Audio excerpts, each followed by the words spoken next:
Hello guys, आज मैं बात करने वाला हूँ अपनी पूरी दुनिया के पहले सिनेमैटिक यूनिवर्स जिसको देख के अब ये चीज फिर पहले हॉलीवुड में आई, फिर बॉलीवुड में आई। मैं बात करने वाला हूँ मार्वल स्टूडियोज के बारे में, जिन्होंने कल रात को 5.5 घंटे का अपना पूरी वो लाइव स्ट्रीम रखी थी, जिसमें एवेंजर्स डूम डे की उन्होंने प्रॉपर कास्ट की अनाउंसमेंट कर दी है। अगर मैं इसकी स्टार कास्ट के बारे में बात करूँ तो जो अपने ओजी 6 एवेंजर्स है, जिनमें से देखा जाए टेक्निकली एक ही सही है, यानी सबसे पहले दिखाते वो अपने क्रिस हेम्सवर्थ को, यानी अपने थॉर को। उसके बाद वो दिखाते हैं वेनेसा केली, यानी अपने फैंटास्टिक फोर से इनविजिबल वुमेन को। उसके बाद दिखाते हैं वो एंथनी मैकी को, यानी अपने कैप्टन अमेरिका, यानी अपने फैल्कन को, जो देखा जाए तो अब अपने थंडरबोल्ट की टीम में है। उसके बाद दिखाते हैं वो सेबेस्टियन स्टैन को, यानी अपने बकी को, जो थंडरबोल्ट की टीम में आता है। उसके बाद दिखाते हैं वो लेलिथिया रिथ को, जो ब्लैक पैंथर कह सकते हो तुम, या तुम शूरी कह सकते हो, यानी अपने वकांडा वाली। उसके बाद दिखाते एक छोटी सी चेयर पे अपने पॉल रुड को, यानी अपने एंटमैन जो एवेंजर्स से है। उसके बाद दिखाते हैं वो रेड रसेल को, जो अपने यूएस एजेंट है, एंड इसको भी फाइनली एंट्री मिल चुकी है एवेंजर्स डूम डे के अंदर। And the main thing is ये भी अपने थंडरबोल्ट्स है। उसके बाद वो दिखाते हैं टेनोक हुएटा को, जो अपने नेमोर है, यानी ये भी अपने वकांडा से है। उसके बाद वो दिखाते हैं इबॉन मॉस बैजरॉच को, जो अपना द थिंग है और द फैंटास्टिक फोर में से है। उसके बाद दिखाते हैं वो सिनी लियू को, यानी अपने शैंगची को, जो अभी तक किसी टीम का पार्ट नहीं है, बट ये अपने यंग एवेंजर्स का पार्ट होने वाला है। उसके बाद वो दिखाते हैं फ्लोरेंस बुक को, यानी अपने बेलोवा, यानी अपनी न्यू ब्लैक विडो को, जो देखा जाए यंग एवेंजर्स का ही पार्ट है। उसके बाद वो दिखाते हैं कैल्सी ग्रामर को, यानी अपने द बीस्ट को। एंड इसको सबसे पहले इस मार्वल के पोस्ट क्रेडिट सीन में मुझे लगा था कि वो उस वाले यूनिवर्स में होगा, बट ये यहाँ पे ऐसे है।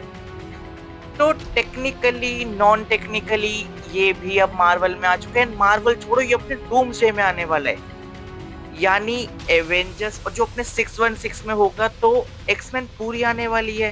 खैर, आगे अपनी लेग पूरी ऐसे सागास पे कंटिन्यू करते हैं। उसके बाद वो दिखाते हैं ल्यूस रुलमैन को, यानी अपने सेंट्री, जो अपने अभी उसमें दिखाने वाले हैं थंडरबोल्ट्स में। उसके बाद वो दिखाते हैं डेनमी रेमिली को, यानी अपने फैल्कॉन को, जो बेसिकली नया वाला फैल्कॉन है, जो अभी हमने कैप्टन अमेरिका की न्यू मूवी में भी देखा था।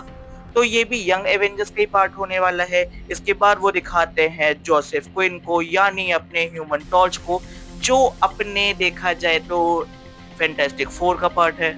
इसके बाद वो दिखाते हैं डेविड हार्बर को, जो अपना रेड गार्डियन है, and he is also part of Thunderbolt. उसके बाद वो दिखाते हैं विंस्टन ड्यूक को, यानी अपने माको को, माको को जी बोलो, एंड ये भी अपने वकांडा का है। एंड यहाँ पे ना मेरे दिमाग में एक बहुत सिंपल सी कंफ्यूजन थी, पैंथर 3 आएगी तो वकांडा का क्या, वाइब्रेनियम का क्या, चाहे फिर वो शुरी हो, अपना नेमोर हो, या फिर ये हो। तो अभी तक हमें कोई भी ऐसा ब्लैक पैंथर नहीं दिखा। देखो अभी के हिसाब से वो शुरी है, बट हम सबको पता है कि एक मेल डार्क ब्लैक पैंथर आएगा। अब वो कौन होगा, उसकी स्टोरी कैसे दिखाएंगे, क्योंकि मार्वल की सिर्फ रिप्लेस करने की आदत नहीं है। हो सकता है वो दिखा दे कि जो अपना तक चला था उसका एक बेटा था, तो इन्होंने टेक्नोलॉजी से उसको बहुत जल्दी कर दिया बड़ा। तो ये भी एक पॉसिबिलिटी है, but by future of Wakanda is seem in some darkness, या मैं कहूँगा वो बड़ा नॉर्मल सा ही है। खैर छोड़ो, अब इसके बाद बात करते हैं अपनी नेक्स्ट कार का, जो होती है अपनी हैना चौक केमेन, यानी अपनी घोस्ट के बारे में। एंड इसको हमने एंटमैन एंड द वास्प में भी देखा था, अब ये यहाँ पे है। प्लस ये अपने थंडरबोल्ट्स में भी होने वाली है। मतलब ऑफिशियली नहीं दिखाया किसी ट्रेलर में, बट वो देख के पता चल रहा था कि भैया ये तो होने वाली है। फिर अपने अगले कैरेक्टर को दिखाया था, यानी अपने टॉम हिडलसन को, यानी अपने लोकी को। एंड इसके पता है बहुत ज्यादा हाई चांसेस है जो अपना लाइक टॉम हिडलसन, यानी जो अपना लोकी होगा, वो अपने ओरिजिनल वाले फॉर्म में आएगा, वो अपने मल्टीवर्स वाले लोकी वाले फॉर्म में आएगा। कोई 816 818 या वो किसी और भी अर्थ का लाइक ऐसे एक वो तो नहीं होने वाला कि वेरिएंट है। एंड भाई द मेन रियूनियन देखो, एक वो तुमने मूवी देखी थी ना करण अर्जुन, अगर मैं अपने बॉलीवुड वालों को बताऊं, मेरे करण अर्जुन आएंगे, मेरे करण अर्जुन आएंगे। वो पहले साथ थे, थोड़ा बहुत लड़ते थे, फिर वो मर गए, फिर इतने सालों बाद उनकी याददाश्त वापसी आई, फिर वो एक साथ साथ में आई। तो ऑलरेडी इतने सालों से भाई अपने थॉर लोकी के बीच में कुत्ते बिल्ली की तरह लड़ाई चली जा रही है। एंड फर्स्ट पार्ट में अपने थैनोस की आर्मी को लाने वाला लोकी था। एंड देखा जाए तो लाइक जो पूरा ऐसे जो उसका सपना पूरा की है अपने थैनोस का, वो लोकी ने ही की है। तो ये एमसीयू का सबसे बड़ा विलन था, जो इस वक़्त अपने मार्वल का सबसे बड़ा हीरो बन चुका है। मतलब टेक्निकली देखा जाए तो भाई वो पूरे ऐसे मल्टीवर्स के रूट्स को अपने साथ लेके बैठा हुआ है एज़ अ ट्री।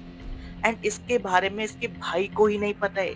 यानी थॉर को कुछ भी आइडिया नहीं कि भैया मेरा भाई अभी तक जिंदा है, एंड वो अब गॉड ऑफ मिस्chiफ नहीं, वो गॉड ऑफ मल्टीवर्स है। तो डूम्सडे में जो अब इनका ऐसे रियूनियन होगा ना, वो देखने में बहुत ज्यादा आएगा, बट मेरे हिसाब से टेक्निकली वो स्टार्टिंग में नहीं होगा। मतलब मेरे हिसाब से, क्योंकि भाई हम सबको पता है कि डूम्सडे में अपने डॉक्टर विक्टर डूम का और जो अपने लाइक ऐसे लोकी है, इनकी कन्वर्सेशन दिखाएंगे।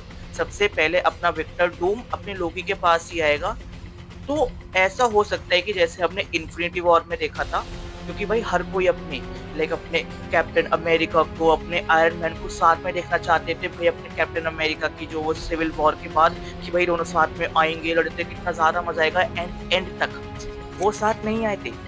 तो इसमें भी बहुत ऐसे हाई चांसेस है कि हो सकता है लाइक जो अपना लोकी है वो अपनी टीम के साथ लड़े या वो अकेला लड़े। एंड दूसरी साइड दिखाई कि जो अपना थॉर है वो टीम के साथ लड़े एंड वो भी हार जाए। फिर उसके बाद जब अगले ही साल लाइक जो इसकी मूवी आने वाली है सीक्रेट वॉर्स, उसमें हो सकता है कि ये फिर से बिल्कुल इसका इनका रीयूनियन दिखाए। हमें एज अ फैन इतना ज्यादा तड़पाया जाए, इसके बहुत ज्यादा हाई चांसेस है। खैर, इनकी स्टोरी भाई बहुत लंबी है वो, प्लस इनके बारे में ना कॉमिक बुक्स में भी लिखा है, उसके बारे में कभी और बात करेंगे। नेक्स्ट, इन्होंने थंडरबोल्ट की ना हाइप खत्म कर दी। मतलब हाइप इतनी ज्यादा इंक्रीज कर दी कि अब उसका सस्पेंस खत्म कर दिया टेक्निकली देखा जाए तो। जो इन्होंने थंडरबोल्ट्स की पूरी टीम दिखाई थी ट्रेलर में, टीजर में या कंफर्म ऐसे स्टार कास्ट में, अब जो एवेंजर्स के डूम्सडे में आने वाली उसमें हर कोई है सिवाय अपने टास्क मास्टर के। तो ये चीज तो कंफर्म है कि जो सेंट्री है वो टास्क मास्टर को मार देगा। एंड देखा जाए तो ये सही भी है। एंड अब हर कोई भाई, चाहे फिर फैंटास्टिक फोर हो या फिर अपना लाइक थंडरबोल्ट्स, इनको देखने वाले हैं अगले ही साल। विद इन एक साल ये मूवी आ जाएगी। तो एंड ये दो मेजर मूवीज होने वाली है जिसके अंदर डॉक्टर डूम का जिक्र होगा। एंड फैंटास्टिक फोर तो बिल्कुल ही मेन मूवी है जिसके अंदर हो सकता है भाई अपने रॉबर्ट डाउनी जूनियर को एज अ डॉक्टर डूम दिखाए। अगर मैं इसके आगे की स्टार कास्ट के बारे में बात करूँ तो भाई इसके अंदर आते हैं अपने पैट्रिक स्टेवर्ट।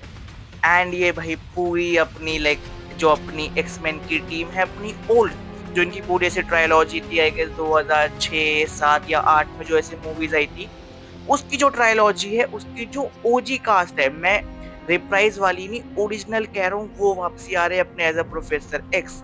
फिर अपने एआन मैकलेन एज मैग्नीटो आ रहे हैं भाई, अपने एलन कमिंग आ रहे हैं as nightcrawler, Rebecca Romijn आ रही है एज मिस्टेक, अपने जेम्स नेडन आ रहे हैं ऐसे साइक्लॉप्स, अपने चैनिंग टैटम आ रहे हैं एज ए गैम्पेट।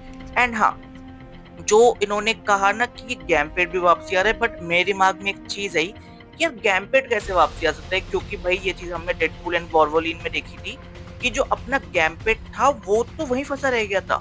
बट उसके हम लाइक जो उसका एक डिलीटेड सीन था, जब मैंने उसको देखा तब मुझे पता लगा कि हाँ, एक डिलीटेड सीन में एक पोर्टल अपने गैम्पेट की आंखों में भी खुलता हुआ दिखता है। तो ये शायद उसी से वापसी आ गया बाहर। अब ये उससे बाहर आया तो कौन से अर्थ पे आया, 616, 818 या 717 या 515 या कोई और ही जिसके बारे में हमें भी नहीं पता। फिर उसके बाद अपनी हायरार्की को मेंटेन करते हुए ये अपने एंड के दो कैरेक्टर्स के बारे में बात करते हैं, जिसके अंदर एक होते हैं अपने पेड्रो पास्कल यानी अपने रेड रिचर्ड्स, यानी अपने मिस्टर फैंटास्टिक, यानी अपने head of fantastic four. And बिल्कुल ही एंड में भाई ये अपने नाम को अनाउंस कर देते हैं, Robert Downey Junior as Doctor Doom, यानी एज विक्टर डूम। ये बंदा वापसी आ रहा है।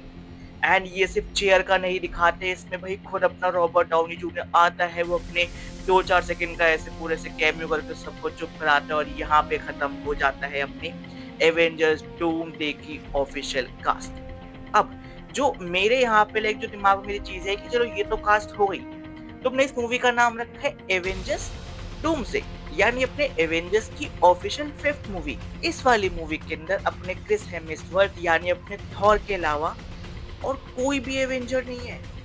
मतलब एक बार को अगर भाई मैं अपने न्यू कैप्टन अमेरिका यानी अपने ओल्ड फैल्कन को भी काउंट करूं, वो वैसे मुझे पर्सनली एवेंजर मुझे आज तक पता नहीं क्यों फ़ील नहीं हुआ।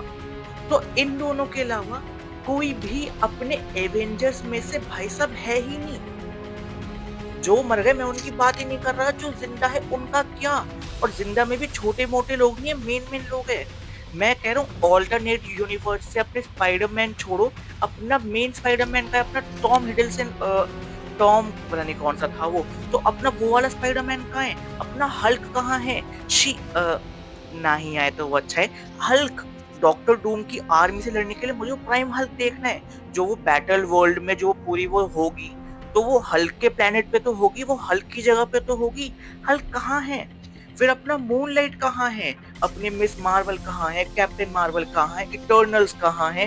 Doctor strange, Wanda, vision, star Lord, guardians of the Galaxy new वाली, हॉकाई, डेयरडेविल, डेडपूल, वोल्वरिन, अपना वोंग, इतने सारे।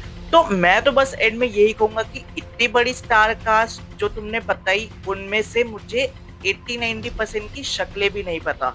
मैंने लिटरली उनके नाम लिखे हैं, उनके कैरेक्टर लिखे हैं। उनको मैंने गूगल पे देखा, ढूँढा तब जाके मुझे पता चला अच्छा ऐसे लोग मार्वल में एग्ज़िस्ट भी करते थे क्योंकि मैंने पहले की मूवीज़ देखी नहीं। मैंने मार्वल की पहली मूवी 2014 में देखी थी आई गेस एवेंजर्स का फर्स्ट पार्ट आई नो 12 में आया था।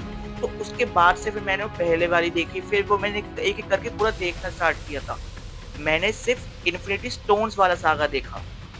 तो डूम्सडे के लिए हाइप बनाई बट हाँ, मेरे हिसाब से क्योंकि इसकी शूटिंग अभी स्टार्ट है तो मेरे हिसाब से इन्होंने कास्ट वो बताई है जिनका डूम्सडे में रोल ज़्यादा होने वाला है एंड जो भर-भर के आने वाले हैं एंड ये मैक्सिमम वो लोग हैं जिनको मिलने वाला है क्लोज़र।